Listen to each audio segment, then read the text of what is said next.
안녕하세요. 밤을 거는 철학자입니다. 오늘도 바로 설명드리겠습니다. 오늘은 제가 계속 요즘 말씀드리고 있는 사주를 해석할 때는 천간과 지지 그리고 음과 양을 명확하게 구분을 해서 사주를 해석을 해야 된다고 말씀을 드리고 있는데요. 그거에 대한 약간 조금 보충하는 시간을 좀 가지려고 합니다. 저희가 사주를 해석할 때는 자, 사주 팔자라는 거는 자, 천간이 있고요. 지지가 있죠. 그러니까 천간과 지지는 제가 항상 말씀을 드리지만 전혀 다른 공간이란 말이에요. 여기는 우주고 여기는 지구잖아요. 그러니까 우주는 오행 운동을 하죠. 근데 지구는 사계절의 순환을 한단 말이에요. 그러니까 더더욱 이 천간과 지지라는 간지로 되어 있잖아요. 간지. 근데 이거를 이 전체를 다 오행으로 사주를 해석한다는 거는 맞지가 않는 거죠. 제가 이제 최근에 말씀을 드렸던 영상에도 말씀을 드리고 블로그에도 계속 올리고 있는데 적천수에서 이제 음양 순 역설을 말하죠. 음과 양은 반대로 운동을 한다. 그거에 대한 이론의 여지가 없다고도 말을 하죠. 그러니까 음과 양은 반대로 운동을 하는 거예요. 임수와 계수는 같은 수가 아니죠. 오행으로는 같지만 음양이 다르단 말이에요. 그러니까 운동의 방향이 같을 리가 없단 말이에요. 그러니까 해자축에서 임수와 계수가 둘 다 강해질 리가 없죠. 간목도 마찬가지죠. 간목과 을목이 그냥 목이 아니란 말이에요. 양의 목과 음의 목이죠. 근데 인묘진이라는 봄에서 간목과 을목이 둘 다 강해질 수가 있냐는 거죠. 둘 다 이제 그냥 오행으로만 사주를 해석한 거란 말이에요. 그런 게.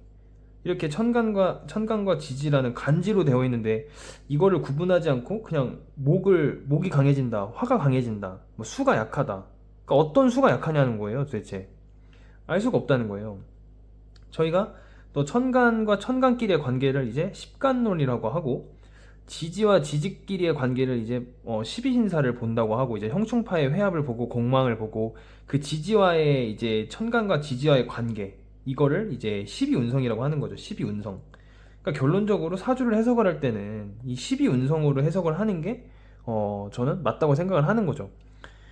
왜냐면은 12운성이라는 거를 다시 풀어서 얘기하면은 이 천간에 있는 글자들의 지금 각각의 이 사계절에 이 지지에서 어떤 상태와 어떤 위치에 있는지를 보는 거란 말이에요.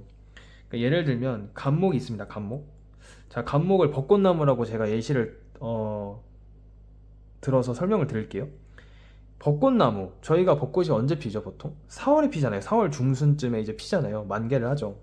그러니까 봄이잖아요. 봄. 인묘진이라는. 그 4월이 이제 뭐 묘목이 되겠죠. 묘목. 묘월 정도 되겠죠. 이게 12운성으로 간목이 묘목에서 제왕이잖아요. 제왕. 그러니까 힘이 엄청나게 강하겠죠. 이 간목이. 그러니까 이 묘목에서 정점을 찍는단 말이에요. 이 진토에서는 조금씩 이제 봄이 가고 이제 여름이 조금씩 올라오겠죠. 그런 계절이란 말이에요. 인묘진이라는 거는. 그러니까 이 인묘진이라는 계절에 이 간목이 어떤 상태와 위치에 있냐 이걸 보는 거죠. 근데 저희가 알아야 될 거는 이 인묘진이 가면 사오미가 오죠. 사오미가 가면 신유술이 옵니다. 신유술이 가면 해자축이 오고요. 사계절은 계속해서 순환을 하죠. 그러면 이 벚꽃나무가 이 봄을 지나면 없어지나요? 그렇지 않죠. 사오미에도 있고요. 이 벚꽃나무는 이 신유술에도 벚꽃나무가 있고요. 해자축에도 벚꽃나무가 있죠. 다만 인묘진의 상태가 아니죠. 인묘진에서는 이 묘목에서는 특히 벚꽃나무가 만개고 매우 아름답고 그러니까 사람들이 벚꽃나무 보러 벚꽃 축제도 하고 막 그러잖아요. 근데 이 사오미와 신유술과 해자축에서 간목이 그 상태는 아니잖아요. 그러니까 제가 말씀드리고 싶은 건 인묘진이 됐든 사오미가 됐든 신유술이 됐든 해자축이 됐든 간목은 계속해서 존재를 하는데 그 계절에 맞는 상태에 있다는 거예요. 그러니까 제가 항상 말씀드리는 저희가 지금 겨울이기 때문에 히터를 켜고 두꺼운 옷을 입잖아요. 여름이 되면 분명히 또 반팔을 입고 에어컨을 이제 켜겠죠. 말씀드렸지만 또 봄이 오면 또 벚꽃나무를 보러 가겠고요. 그러니까 계절이 바뀔 때마다 저희의 생각과 그런 행동, 생활 그런 패턴들이 다 바뀌는 거란 말이에요. 계절에 의해서. 그러니까 이 간목도 마찬가지예요. 간목도 자기의 계절인 만개를 하기 위한 그런 봄이 지나면은 여름의 상태인 자기가 있고 가을에 있어야 되는 자기의 상태가 있고 겨울에 있어야 되는 자기의 상태가 있을 뿐이죠. 근데 저희는 이제 그거를 신유술에서 간목이 약하다고 이제 해석을 해서 절태양이라고 해서 간목을 그럼 좋지 않게 해석을 할 거냐는 거예요. 그렇지가 않다는 거예요. 그냥 그 신유술에 있는 간목이 해야 하는 생각과 행동이 있다는 거예요. 그렇게 상대적인 관점으로 이제 명리를 해석을 해야지, 뭐 항상 그럼 임묘진에만 이게 좋다고 하는 거란 말이에요. 그럼 저희가 그러면은 임묘진에 안 태어나고 사오미에 태어나거나 신유술이나 뭐 해자축 월에 태어난 간목은 그러면 좋지 않은 거냐는 거죠. 그러니까 간목은 그런데, 자, 임묘진에서 간목은 그런데 을목 있죠, 을목. 간목의 반대편에는 을목이 있단 말이에요. 둘은 대등하게 반대 방향으로 음양의 운동을 한단 말이에요. 그럼 이 임묘지라는 계절의 반대에 있는 게 뭐죠? 묘유충이라고 하죠. 저희가 신유술이 있잖아요. 신유술. 봄과 가을은 음양의 관계에 있죠. 겨울과 여름도 음양의 관계에 있죠. 그러니까 임묘진에서 간목이 강해진다. 그럼 임묘진에서 을목은 어떻게 될까요? 약해지겠죠. 음양은 항상 대등한 거죠. 동전의 앞면과 뒷면과 같단 말이에요. 그러니까 간목이 강해지면 을목은 약해지고, 을목이 강해지면 반대로 간목이 약해지죠. 신유술을 이제 인묘진이라는 봄에 간목이 강해졌다면, 그럼 인묘진이라는 봄에 을목은 약해지겠죠. 그럼 반대로 신유술이라는 가을에 간목이 매우 약하죠. 대신 그럼 또 을목은 엄청나게 강하겠죠. 자, 인묘진에서 간목이 12운성으로 뭐죠 지금? 록왕쇠잖아요. 록왕쇠. 자, 록왕쇠 음양의 관계에 있는 게 뭐죠? 절태양이잖아요. 절태양. 자, 간목이 인묘진에서 록왕쇠면 간목이 신유술에서는 절태양이겠죠. 그럼 거꾸로 을목이 인묘진에서 간목이 록왕쇠니까 을목은 인묘진에서 록왕쇠일 리가 없잖아요. 둘이 음양의 관계에 있는데. 자, 12운성이라는 거는 다시 한번 설명을 드리겠습니다. 천간에 있는 오행의 글자가 지지라는 사계절의 각각의 그 계절에 어떠한 상태와 위치에 있는지를 보는 거란 말이에요. 천간과 지지와의 관계입니다. 그러니까 을목은 인묘진에서 록왕새일 리가 없잖아요. 간목이 록왕새인데 여기선 절태양이겠죠. 그럼 거꾸로 이 인묘진에서 절태양이면 절태양의 반대에 있는 록왕새가 되려면 가을이어야 되잖아요. 가을. 그러니까 을목이 신유술에서는 록왕새가 되는 거예요. 록왕새가. 근데 저희는 계속 양중심으로 사주를 해석을 해왔기 때문에 아까도 저희는 이제 계속 여름에 화만 생각을 한단 말이에요. 화가 강해진다. 그러면은 뭐 사오미에 화가 강해진다고만 생각을 하는 거예요. 근데 저희가 겨울에도 화가 있죠. 자, 한낮에 태양이 뜨죠. 그러면 한밤엔 달이 뜨지 않나요? 그러니까 사오미와 반대에 있는 해자축에선 달이 뜬단 말이에요. 그러니까 정화가 뜬단 말이에요. 정화가. 사오미에선 병화가 강해지고 해자축에선 이제 정화가 강해지는 거란 말이에요.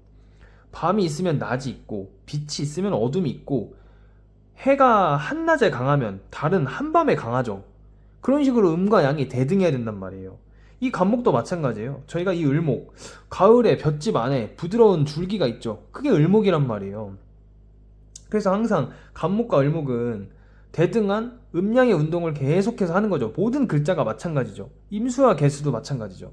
해자축에서 임수가 이제 록왕새가 되면 개수가 해자축에서 록왕새가 될 수가 없잖아요. 음양의 관계에 있으니까. 그러면은 해자축의 반대에 있는 사오미에서 임수가 절태양이 되죠. 그러면은 개수는 거꾸로 사오미에서 임수가 절태양이 되면 거꾸로 개수는 록왕새가 돼야 된단 말이에요.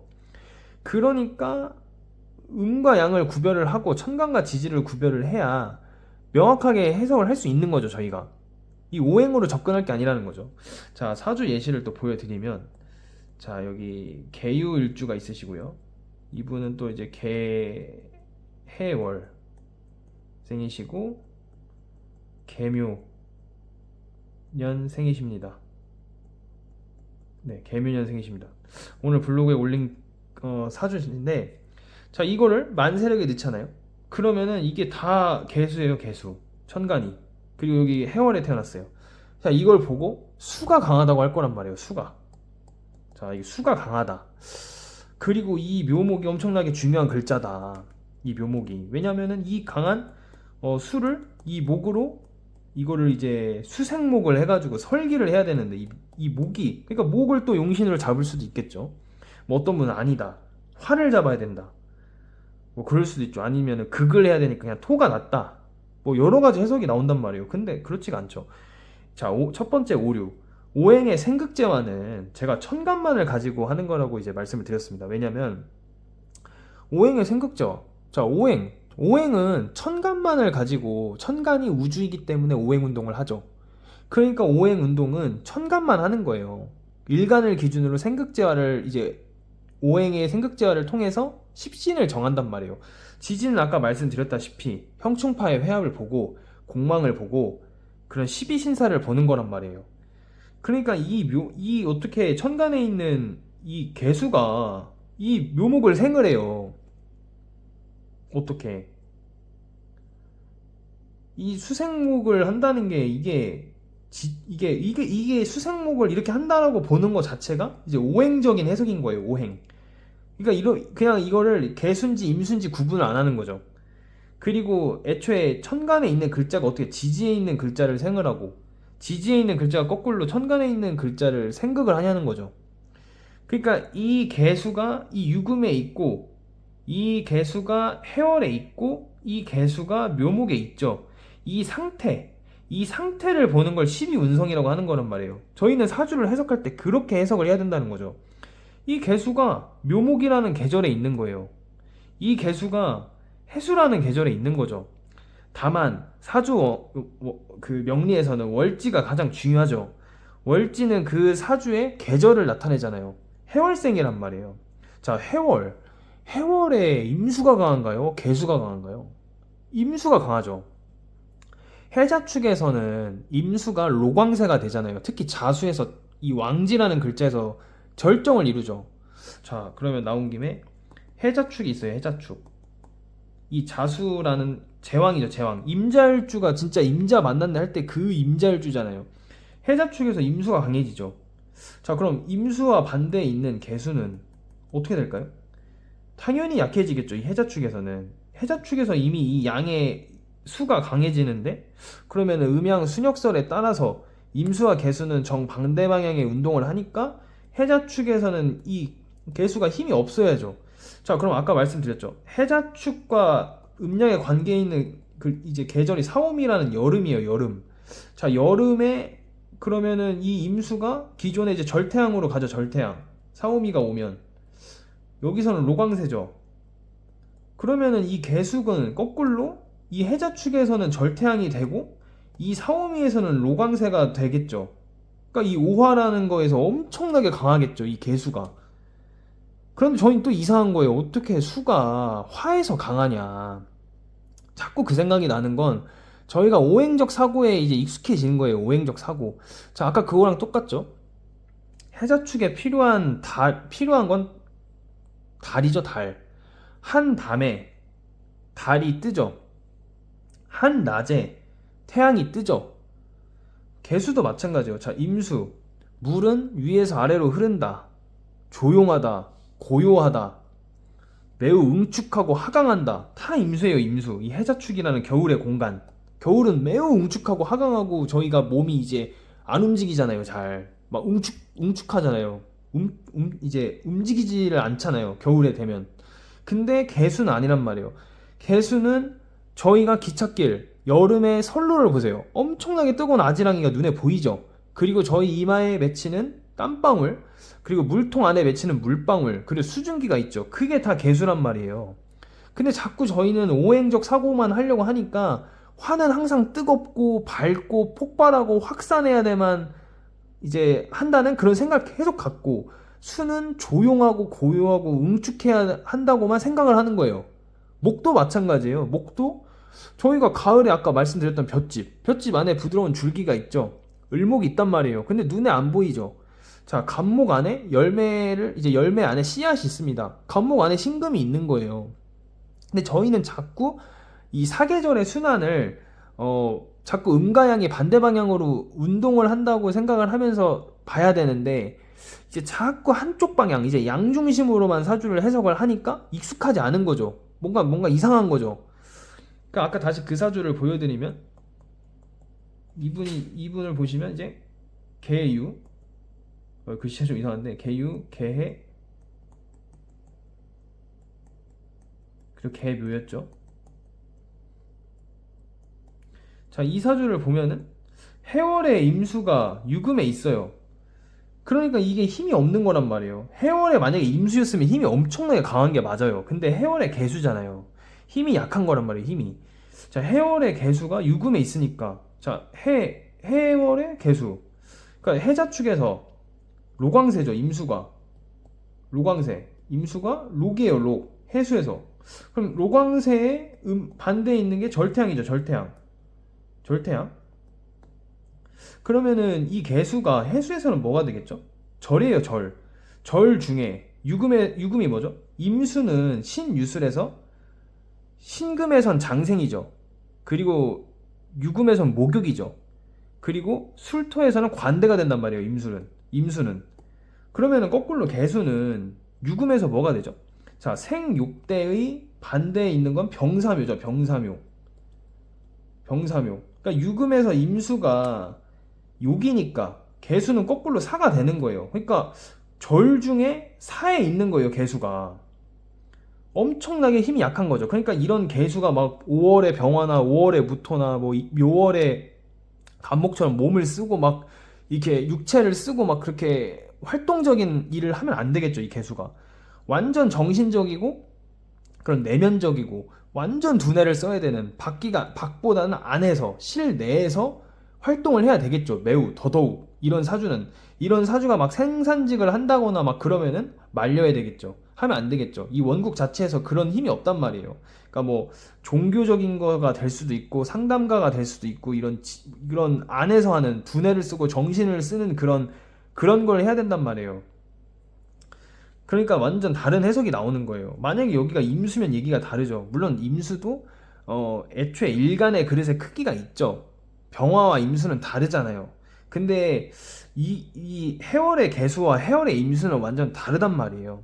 그렇기 때문에 저희가 음과 양을 정확하게, 명확하게 구분을 해야 된단 말이에요.